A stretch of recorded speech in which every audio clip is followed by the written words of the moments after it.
Émission spéciale élections législatives sur Sensation. Bonjour à tous, émission spéciale élections législatives sur Sensation. Nous recevons les candidats des premières, deuxième et 11e circonscriptions des Yvelines. Et avec moi, Yasmine Benzelmat, qui est candidate de Front National dans la deuxième circonscription, qui comprend, je vous le rappelle, Chevreuse, Vélizy, Viroflay et Versailles-Sud. Bonjour. Bonjour. Merci d'avoir été avec nous, d'être avec nous. Alors avant de rentrer dans les détails de votre programme, comme pour tous les autres candidats, est-ce que vous pouvez vous présenter, nous expliquer pourquoi vous vous présentez à cette élection législative ? Oui, bien sûr. Donc, j'ai 35 ans, je suis mariée, mère de 3 enfants. Je suis élue conseillère régionale d'Île-de-France depuis 2015, depuis les régionales, et secrétaire de la deuxième circonscription des Yvelines pour le Front National depuis à peu près 3 ans.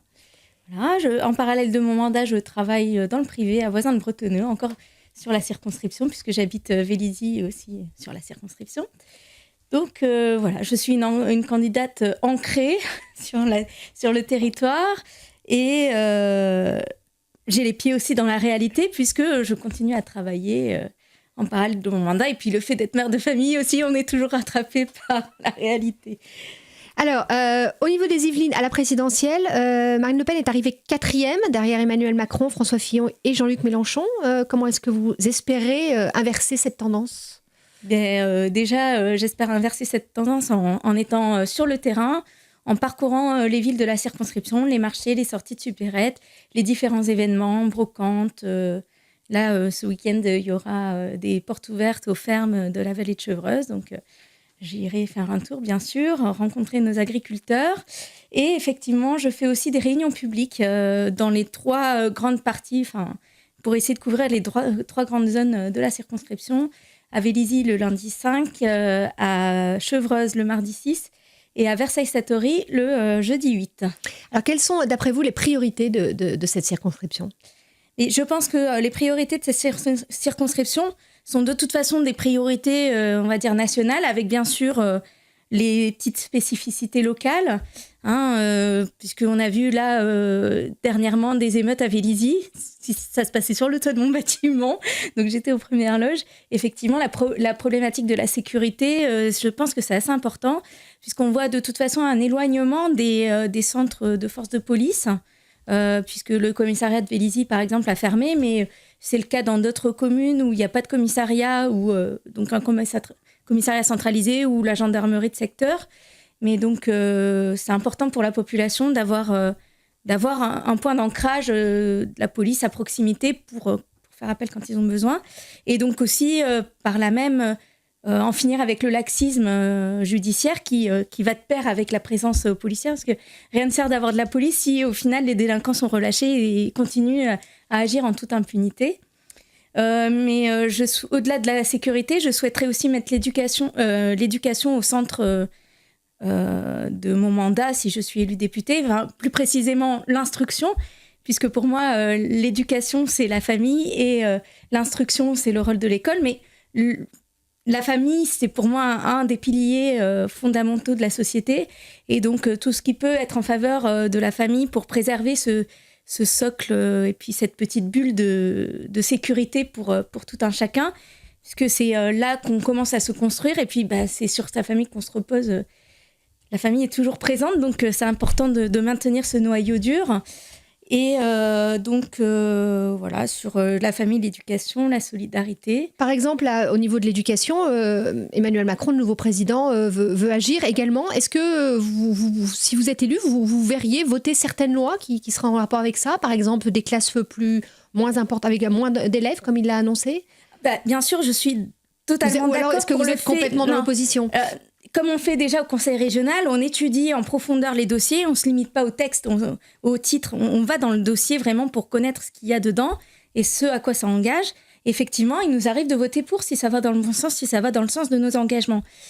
Pour ce qui est de sa proposition de dédoubler les classes dans les zones d'éducation prioritaire, effectivement, c'est une bonne chose, mais je ne pense pas que ce soit ça qui soit la source vraiment du problème. Et que fait-on des autres classes puisque par exemple à Vélizy ou dans d'autres communes de la circonscription, soit il n'y a pas de classe pour tous les élèves, soit on a des classes mais qui sont surchargées. Comme à Vélizy, on se retrouvait dans des classes de maternelle avec 35 voire 37 enfants en petite section, ce qui fait beaucoup et puis même des classes de primaire avec 30-35 enfants.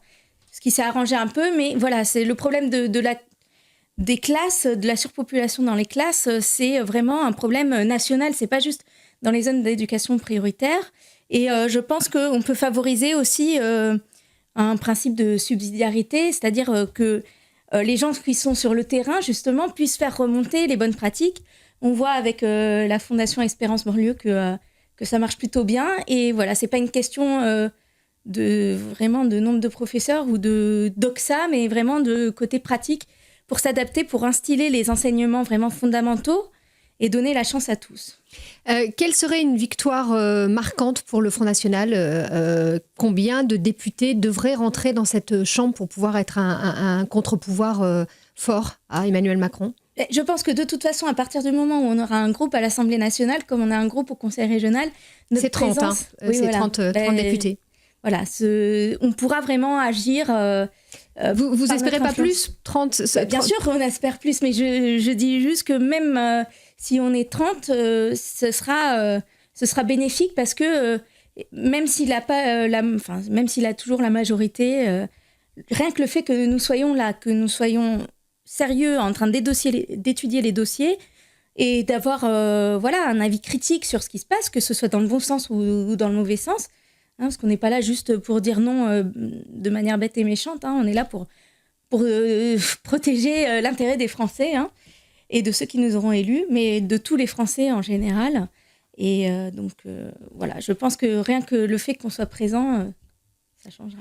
Une dernière chose rapidement, est-ce que le fait que Marine Le Pen, même s'il est arrivé au second tour, n'ait pas gagné, n'est pas une baisse de dynamique pour cette campagne électorale ? Est-ce que vous ne le ressentez pas, vous, au niveau du terrain, sur les législatives ? Les gens ne sont pas déçus justement de ça ? On aurait aimé avoir plus, mais effectivement, le score est quand même notoire. On est arrivé au deuxième tour. On a gagné plus de 3 millions de voix entre le premier et le second tour. On a battu notre record de nombre de voix. Donc, je pense par contre qu'il y a une certaine lassitude des Français vis-à-vis de la vie politique. Et on le voit même avec La République En Marche, qui est censée être exemplaire. Finalement, les affaires arrivent aussi. Merci beaucoup Yasmine Benzelmat. Je rappelle que vous êtes donc la candidate pour ces élections législatives dans la 2e circonscription des Yvelines, avec d'autres candidats dont vous retrouvez la liste sur notre site radiosensation.fr. Merci. Merci à vous.